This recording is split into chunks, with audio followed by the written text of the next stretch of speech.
We are back, once again, after a 2-month hiatus on the channel. So you'd think, well, it's December, surely you're gonna come back after a long hiatus with a wholesome Christmas movie, right? No, actually, I thought I'd just bring you the worst movie in the history of films, and that's what we're doing today. This is The Gingerdead Man, released in 2005. So this movie's about Gary Busey, who gets made into a gingerbread man.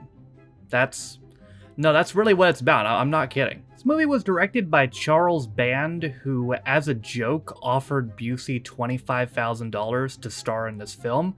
A little did he know that Gary Busey is legitimately insane due to brain damage he suffered in a motorcycle accident in 1988, so he accepted. But no, really, Gary Busey is a murderer, and then he gets executed, and then he gets baked into gingerbread, and he becomes the Gingerdead Man. That's actually what happens. This was also a Twitch Points request by Quaid, by the way, which you probably guessed, because why would I watch this on my own volition? Even though it's short, like if you discount the credits, this is only an hour-long movie, and that somehow felt too long. Even fucking weirder, this somehow became a franchise. There was multiple more movies.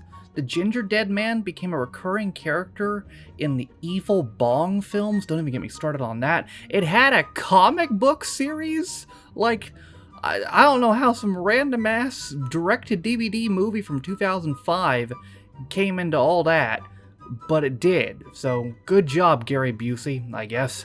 Unfortunately for me, I'll never get back the brain cells that I wasted watching this, and on top of that, now I have to talk about it again, so I guess let's just go through it as good as we can. Gingerdead Man, released for some ungodly reason in 2005. So yeah, we start with Millard Findelmeyer, who's Gary Busey, robbing a diner, and then he shoots a gun wildly, and then some dead lady spawns in out of nowhere. Some old man's there too, and he's like, we gotta fight back, so he very slowly comes at Gary Busey with a knife, and he of course just gets shot, because what the fuck. The dude's son then walks up to Gary Busey and is like, please put your gun down, and Gary Busey does put the gun down, and then the guy grabs for the gun, so Gary Busey stabs him, because he grabbed for the gun. And what's really funny is this is like the major plot point of the movie, that Gary Busey murdered these two people, but you could argue both these murders were in self-defense. The final member of that family, a woman named Sarah, is there, and he's about to kill her, but he thinks his mother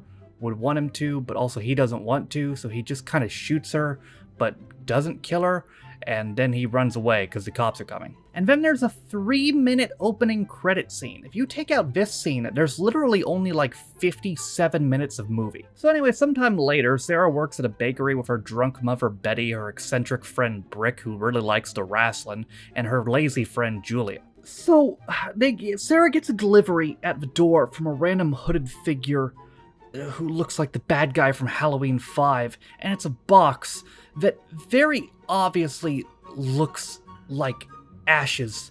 But Brick's like, no, this must be gingerbread spice mix, even though it looks like ashes and is in an ashes box, because we're a bakery after all. And Sarah's like, you know what? That fucking makes sense to me. So they bake the gingerbread spice mix into the gingerbread brother. Meanwhile, Betty is outside, drunk, shooting a shotgun at some fucking store across the street, because I guess it's gonna be a new bakery, but it's gonna be one of them like big corporate bakeries, basically like the Starbucks of the bakery world, and she don't like that. It's owned by some rich guy named Jimmy Dean, who wants to buy them out for $50,000, but Sarah says no. Also, he has a daughter named Lorna, who's an asshole. Oh, and did I mention that simultaneously the gingerbread dough is starting to become alive, because turns out that wasn't gingerbread spice mix, it was actually the ashes of Gary Busey. Yeah, should have probably mentioned that. Anyway, later on, Sarah sends Brick home early so he can go watch the wrestling, and then she makes a gingerbread man.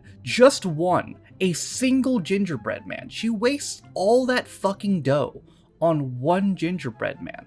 I mean, even if it wasn't possessed, that's just a waste of resources. And she bakes it, and it slowly becomes alive because it's infested with the soul of Gary Busey. Speaking of infested, Sarah goes to the front and finds there's a rat, but the rat was put there by that asshole girl named Lorna. So then they proceed to have maybe the worst choreographed fight in the history of cinema. During that fight, they run into something which causes lightning to shoot for the oven, and Foley turned the gingerbread man alive, because yeah, that's how that works. Lorna's boy toy Amos then comes in out of fucking nowhere and is like, what are you guys doing? And what are you doing? Where did you come from? They then see the Gingerdead man in the oven. He's alive, so naturally they open the oven and let him out of there. What the fuck? So instead of just leaving like smart people, they're like, no, we can't leave. The Gingerdead man's in here. Fucking just get out of there. Like, just get out of there. But they're like, no, we have to stop him. Why? Just get out of there. Seriously, they have like 20 minutes of opportunities to leave. And they don't do anything. They just sit around talking about shit that I don't care about. While they're wasting time doing nothing, Betty shows up in the back looking for her secret stash of alcohol, but she runs into the Gingerdead man who cuts her finger off. Julia, who's like her handler, I guess, shows up and's like, oh, Betty, what happened to your finger? We gotta get you home. And then she gets knocked out. Meanwhile, Amos went outside to get a gun, so at least somebody's doing something productive. Jimmy Dean also shows up again, and somehow the Gingerdead man has acquired a car and uses it to pin him against the wall, killing him. While continuing to look for the Gingerdead man, Amos and Sarah go inside a freezer, and they find Julia in there, half dead and also covered in frosting. Lorna then goes outside and finds that her dad's dead, and her response to this is to steal his ring and leave him there. What? Meanwhile, Sarah tells Amos, hey, I think that Gingerdead man might be Gary Busey, and he's like, what? As Lorna comes back inside, she gets stabbed by Ginger Busey, but she's able to get away. That is until she tries to go out the back way and trips on a wire, which sends a knife right through her head, and that's done her in. Sarah then loses it and starts yelling at Gary Busey like, why'd you do it, Gary Busey? Why did you kill my family? Because they came at him first. I fucking watched it. You were there. You saw it. You were cowering in a corner. Like, don't get wrong, he's a murderous, crazy person who's now been turned into gingerbread, but it was fucking self-defense. Anyway, eventually they find Betty's finger, and turns out she's trapped in the oven, but I guess they had it on slow cooker because she's completely fine. Gary Busey then knocks out Amos though and traps Sarah in the oven, but luckily Amos is able to wake up for 5 seconds, pick up his gun, shoot the lock off the oven, and then pass out again. Sarah gets out of the oven, but now the Gingerdead man has the gun. He's about to kill her and Amos both, but then Brick spawns in out of nowhere. Bro literally jumps down from the ceiling, and he uses his wrestling moves to attack Gary Busey Gingerdead man and bite his fucking head off. That's one way to do that, I guess. He then says the line, got milk, and proceeds to chug milk. Well, all's well that ends well, except not really, because eating Gary Busey has side effects, and that's being possessed by Gary Busey. They're about to take slow-cooked Grandma to the hospital because, oh yeah, she lost her finger and probably a lot of blood, but Sarah goes back inside because she notices Brick didn't join them. Unfortunately, Brick is now fully possessed by Gary Busey, and as a result, he's wearing weird eye makeup and his tongue is blue. I guess that's how that works. Luckily, Amos saves her, and he still has that gun and shoots him a bunch of times, but I guess that has no effect on Brick Busey. Julia opens the oven though, and they push him in there, and I guess this time they set the oven to wumbo because he dies instantly. Like, it cooks him in literally 10 seconds. Okay, well I guess now all's well that ends well. Sometime in the future, Amos and Sarah are dating, and they're at a bake sale at a hospital, and 2 kids walk up, and they're like, hey, you got any gingerbread, man? And Sarah's like, fucking no. And then nurses were like, oh, guess what? Some lady has dropped off these gingerbread man. That's fucking convenient. And turns out these new gingerbread men are also possessed by the spirit of Gary Busey because his ashes went through all the dough, not just the one that she... Because remember, she wasted all that other dough. So, like, yeah, I guess in hindsight that was kind of ridiculous because now Gary Busey's everywhere, and now we can have 3 sequels. Yay! Even more egregious, this movie has 9 minutes of credits. Fucking how? How could have that many people possibly have worked on this? There was 9 minutes of credits compared to 57 minutes of movie.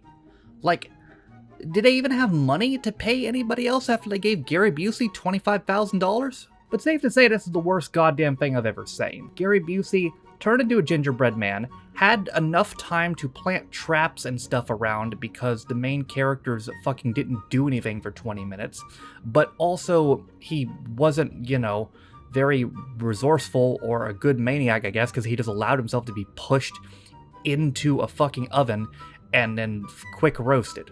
And also, he doesn't know how to preheat an oven. Maybe that's it. Maybe that's a problem. He pushed Grandma in there while it was still on preheating. That's why she didn't cook alive, even though she was in there probably like 20 minutes, and he burned from being in there for 10 seconds. Maybe they were different ovens. I don't know. Maybe he chose the broken oven. It looked like the same oven to me, but I highly doubt they could afford 2 ovens on this budget. But yeah, that was certainly a movie. I wish it wasn't, but it was. Somehow this exists, and it never should have. If you want to see this, you can literally find it on YouTube. I'm not even kidding. So, yeah, thank you, Quaid, I guess, for ruining my life by making me watch The Gingerdead Man. I hate you long time. Thank you all for watching for some ungodly reason. And thank my brain cells that I'll never get back. Same goes for Gary Busey, I guess, but at least he has an excuse.